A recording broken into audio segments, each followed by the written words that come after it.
মোমো খেতে আমরা কে না ভালোবাসি, তবে যদি সেটা ফিউশন মোমো হয় তাহলে তো আর কথাই নেই। আজ যে জায়গাটার কথা বলবো তারা শুধু ফিউশন মোমোই করে না, তার সাথে খুবই রিজনেবল প্রাইসে বিভিন্ন রকম মোমো কম্বোও দেয়। মোমো মোমো মনটা করতেই সেদিন চলে গেলাম দমদমের মোমো স্টার আউটলেটে।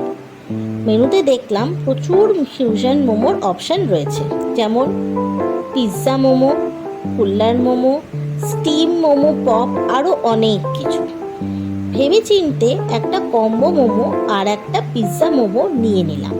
কম্বোতে ছিল একটা স্টিম চিকেন মোমো, একটা ফ্রাইড চিকেন মোমো আর একটা ক্যান কোক। মোমোগুলো ভীষণ জুসি ছিল, দেখতেই পাচ্ছ। পিৎজা মোমোটা নিয়ে তো কোনো কথাই নেই, এতটাই চিজি, খেয়ে বুঝলাম এমনি এমনি এদেরকে স্টার বলে না। জায়গাটা হলো দমদম জাংশন দাঁড়াও প্রতীকপর রেস্টুরেন্টের পাশে। তোমরাও ফিউশন মোমো ট্রাই করতে চলে এসো। টাটা।